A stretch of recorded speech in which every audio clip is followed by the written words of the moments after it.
This is what we've been waiting for. This is when we get to see what we made looks like. Procion dyes cure that covalent bond via temperature. This is science. And so that's why you see ice dyers wait 72 hours or 2 days. And you know, at some point somebody knew the science and they knew it was a thermal reaction and you had to wait a long time if the temperature wasn't up. But that's a variable. Because it's science, we can exploit that variable. And so I'm very impatient. I want to know what it looks like. I want to get it done. I don't want to wait 2 days. That's too long. I want to figure out what it did so I can figure out what to do with the next one. And so if you take that thermal variable, how do you speed this up? You add heat, okay? It's science. It's part of the equation. And so rather than waiting days, 72 hours, 36 hours, 24 hours, I'm going to show you how to cure this in an hour.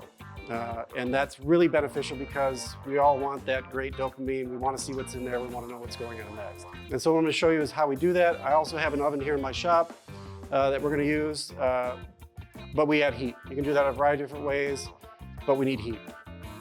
And by adding heat, we can take that reaction that would have taken 36 hours or 72 hours, and I'm going to condense it. I'm going to speed it up so that we can get those results really quick, because that's what we want. It should be fun. I want to see what it is today. And when you're tie-dyeing and you're batching, you don't want any excess free-flowing liquid. That can be in the form of pariah, that can be in the form of extra dye. And so I use a towel for a couple of purposes. One, I'm just going to kind of dap it, just kind of like pat it dry, and just to pick up that excess. And I'm going to leave that towel on there. Loose fluid, liquid at this point during this process is really bad. It's going to give you bad results. It's going to cause hydrolysis. You're not going to like the result. So we keep that towel in there in case there's runoff, there's somewhere to catch. The other thing it does is adds a thermal buffer, right? And we want the inside of that item to reach 145, 140 degrees and be there for 30 minutes. Okay, if you put it in your oven at 180 degrees, your oven's going to hit 220. Who knows what it's going to hit? It's inconsistent. I've probed this, I've experimented with it, I've graphed it. It's all over the place. And so what that towel does is it also creates a thermal blanket for it. There are all kinds of charts and graphs saying it takes 10 minutes or 5 minutes. Sure, in theory and isolation, but if you think about it, we have a cake here. We need the inside temperature to raise. And there's really only one way to get there. You've got to give it a bunch of heat. You've got to give it some time. I've measured this. You can probably do it an hour. I do an hour and a half because I can wait an extra half hour. In a pinch, an hour is there. And so that's ready to go, right? So we've activated it, and now we have to cure it. Simple, right? Grocery bag. We'll put it in the grocery bag, tie it up. Okay, so now we put it in a bag. Really simple. We're just gonna take it, and we're gonna put it in our oven. That's at 180 degrees, roughly. We're gonna let it sit in there. We're gonna let it cure, and we're gonna come back in an hour and a half and show you how to do a washout. We've got the fiber cleaned up, we've got the liquid in there, we've activated it, and we've cured it. And that is the foundation. And that is how you get great tie-dye from a foundational perspective. This is what we've been waiting for. This is when we get to see what we made looks like. And if you're like me, you're impatient. And I want to know what it looks like as quickly as I can. And so this tie-dye has been in this oven. It's been cured for an hour and a half. And now we get to see what's inside. Couple things to note, because we learned about the chemistry today. There's nothing we can do to this tie-dye right now that's going to change what happened, okay? The chemistry is set. The dye that was in there is inactive because we heated it up, and at 150 degrees it becomes inactive. There's no fixative we can do after this point. It is set. We cannot hurt it. We can't do anything to it. We can't make it better. We can't make it worse. And so our job right now is to get everything that's left in here, because there's a lot of dye that didn't bond, out. And if you're impatient like me, I want to know what it looks like right off the bat. So we're just going to tie this, and we're going to clean it out.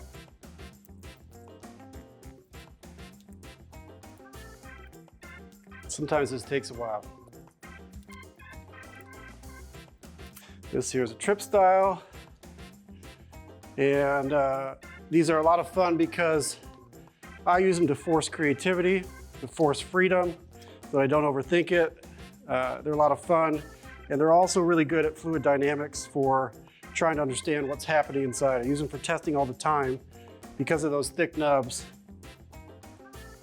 And we're almost there. You're already starting to see some of that HiChroma come out. All right, so we're starting to get a view.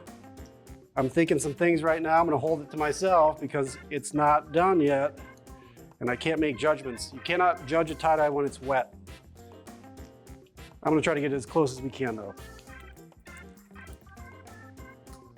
And we're done. Okay, so this has been cured in the oven. Oh, we're already seeing some really pretty colors.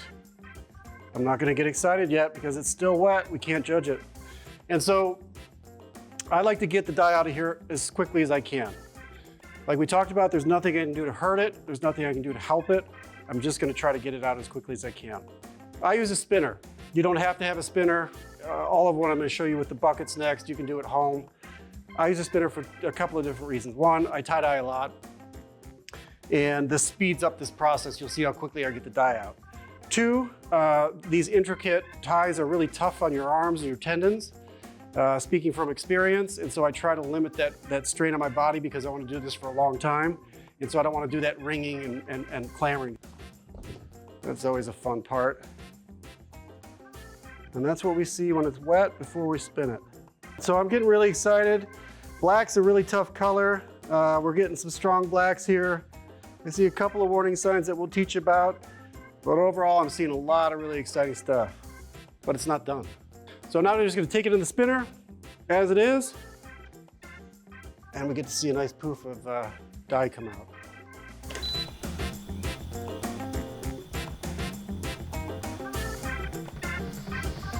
So we're just waiting for the last bit of dye to come out.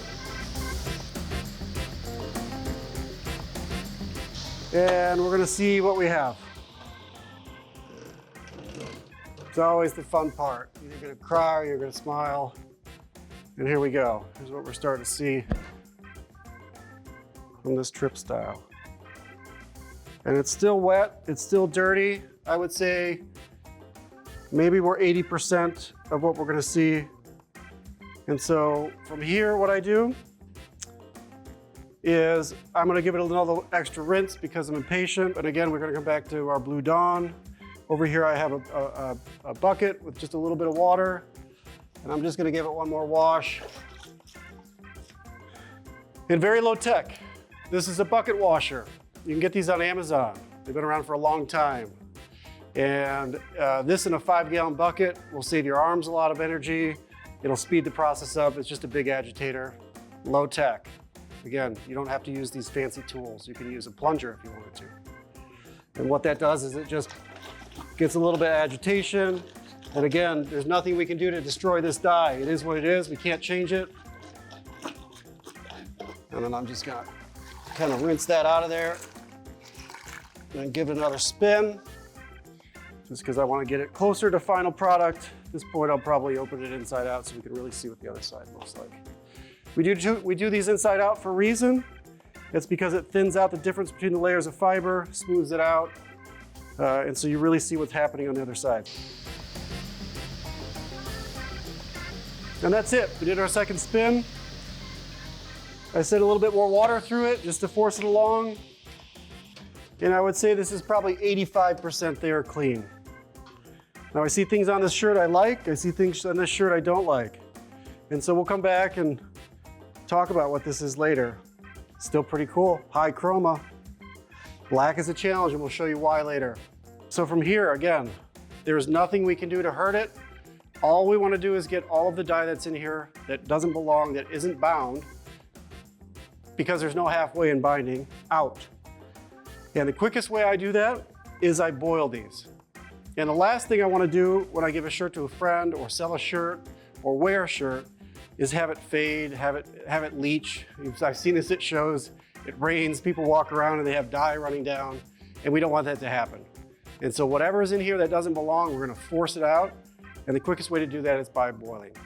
So I'm gonna take this inside, I'm gonna show you how to boil it, and then we'll come back and show you the final product.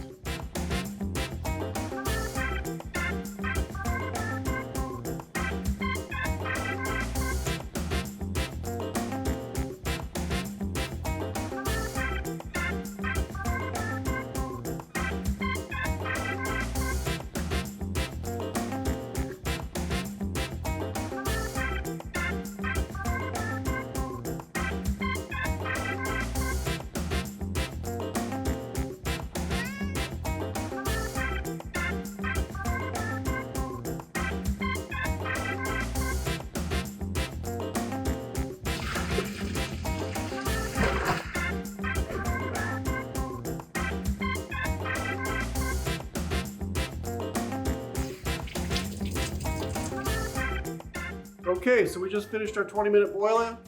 We're starting to see some great colors here. And we're gonna give it another spin to just get the excess water out. You will see, because I gave it a sink rinse, there'll still be a little bit of color in there, but for the most part, it's gonna be pretty clean.